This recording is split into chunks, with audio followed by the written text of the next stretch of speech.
चमरान गावेला लोग, कोईरान गावेला लोग, तो हम तो कुछ ना बोलते। हम तोरा झुंड खाती बस अहिरान एगो काफी बा। ये गाना सुन के गुंडा उंडा बने का विचार बका और अहिरान गाइला तो रिस्पांस मिलेला। हमारे साथ मौजूद हैं भोजपुरी के कलाकार धीरज यादव जी, जो कि अभी बहुत सारे यादव पे ही गीत निकालते हैं। अहिरान स्टार इनका भी चाहना है कि हम भी अहिरान स्टार बने, क्योंकि बहुत सारे लोग अपने अपने समाज में स्टार बनना चाहते हैं, तो ये भी चाहते हैं कि हमको भी समाज स्टार बना दें। सबसे पहले स्वागत है हमारे चैनल में, क्या कहना चाहेंगे आपको जो भी लोग देख रहे हैं? आपका भी स्वागत है भैया। हंगामा जंक्शन के जे भी हमारे दर्शक देखा था सब कोई के पैर छू के प्रणाम बा।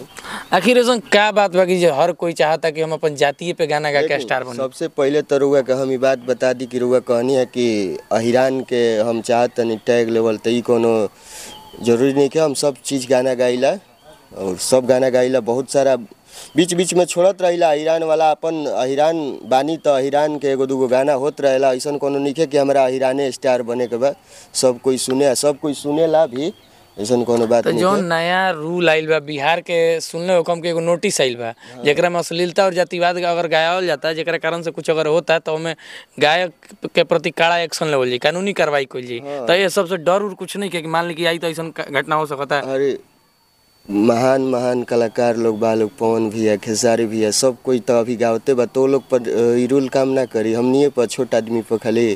कौन गाना बा जौन की बहुत राउर बाजता अभी? हमर वक्त न हो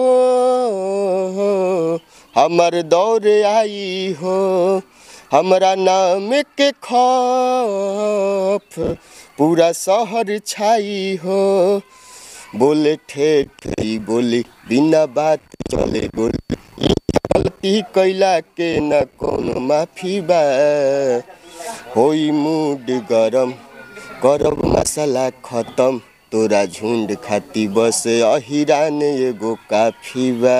वैसे ही हम नॉर्मल थोड़ा गई नहीं, गाना में कुछ और भाव बा, थोड़ा गाई ला जाता याद ना रहला, और अपने स्टूडियो से आवता, अपने स्टूडियो में गईले बनी। तो बहुत सारा भी चीज़ हो सकत रहे अपन अहिरान के नाम बढ़ावे खातिर, लेकिन ये जो गुंडई वाला गाना होता है या फिर कहल जा सकेला कि अपना आप के दबंग दिखावे वाला गाना चीज़ भाई काहे ऐसा होता कि मतलब कि नया लड़का जौन आवस ये सुनो से आ ये सीखो से? देखिए ऐसा कोनो एथी नहीं खे, और जौन रुआ कहत तनी अगर ऊ हमनी के करी जाए तो हमनी के तो ये गाना से का संदेश जाई सामने कि यह नु के अहिरान के लड़का बाणे तो मतलब गुंडा बाणे? देखिए हम गईले बनी, सब गाना गईले बनी, लेकिन रिस्पांस ना मिलत रहे, और अहिरान गाइला तो रिस्पांस मिलेला, आदमी सुनेलन चाहे तो मतलब कहल चाहतनी कि उहे बेचम जौन बेचाई। हाँ जौन बहुत सारा भी ऐजा लोग भी बाणे साथ में और घर पे।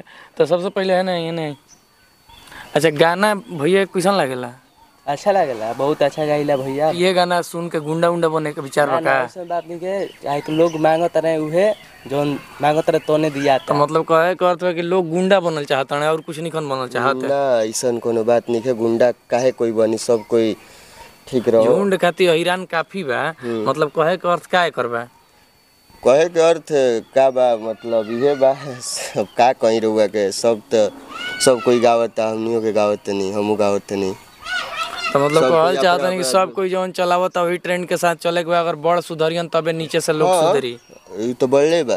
तो राउर अपन स्टूडियो भी बा, संगीत स्टूडियो? संगीत स्टूडियो धमार में बा अभी। तो ओहू में जो भी कलाकार आवेलन यही तरह के गाना के डिमांड करलन ना, जे जैसन गावेला ऐसन कोनो बात नहीं है। चमरान गावेला लोग, कोईरान गावेला लोग, तो हम तो कुछ ना बोलला, हम कहे से कि सब कोई अगर हम ही करम तो फिर हमारे स्टूडियो ना चले। तो सब के जातिवाद गाना निकालम तो लोग के मन में का इमेज जाई कि नहीं तो जातिवाद जाति विशेष गावेलन, जाति के प्रति इनका मन में बहुत एथी ऐसा लागेला ना? हाँ सब कोई आवेला गावेला ऐसन, सब कोई गावता। अच्छा सब समाज में दोस्त बने कि ना? सब समाज में दोस्त बने। कोनो समाज में ही कहलन जा कि ना काहे ऐसा गाना निकलले रहे? हमारे पंडित जी है बाड़े पीछे बाबा हमें आई है ना भैया निकल के आ जाई। देखिए यहाँ के राइटर भी बने एगो अभिषेक सजल जी, जे कि अभी यहाँ मौजूद बनी वहाँ के, उनसे पूछल जाओ कि सब क्या हाल बा? सब बढ़िया अपन कहीं। तो बताइए कि ई जब अहिरान स्टार के गाना गावेलन अहिरान के लेके तो कैसन लगेला? कैसन का ठीक है, जो माहौल चलता है घर सुंदर उसमें गवाता गाना तोरा का कहल जाओ। तो मतलब चीज़ जौन बा कि रउआ दोसर समाज के बानी, ई दोसर समाज के बानी, और भी समाज जहाँ गाना बाजी हो जो लोग दोसर समाज के रहियन, तो शादी ब्याह में भी दोसर समाज के रहियन, तो हर जगह ही गाना सुनल जा सकता। देखिए समाज के तो ठीक बा, यहाँ दूसरे समाज के हम दूसरे समाज के बानी, लेकिन ओकरा से पहले हम एगो कलाकार बानी। तो कलाकार के मतलब का कि जौन चलता चली, तो उहे न जौन चलता। अब घर में सब गाना बाजेला कि खाली मतलब बहरिए सुने खातिर गावल जाता कि बहरिए सुन के बहरिए पैसा कमा कर रह जाए के बा? ऐसा बात नहीं है, बढ़िया बढ़िया गाना भी गईले बन जा, लेकिन डिमांड पे सब गाना आदमी गावे। मेन मकसद का बा गायकी के? मेन मकसद का बा? स्टूडियो तो खोलले बानी पैसा कमाए खातिर, लेकिन गायकी काहे खातिर करतनी? गायकी हमार पहिल का थी, स्टूडियो तो बाद में खुलल बा। मतलब गायकी पैसा कमाए खातिर करतनी कि शौक से करतनी? सब बा, शौक पैसा सब बा, सब कुछ आदमी छोड़ के यही में लागल बा। तो नौकरी लोग काहे खातिर करेला, जॉब पढ़ाई काहे खातिर करेला? तो हमनियों के एक तरह से उहे बा, जौना पर आशीर्वाद प्यार मिला तो वही पर चली, और बंद ना हो, इहे चली। चलिए बहुत बहुत धन्यवाद।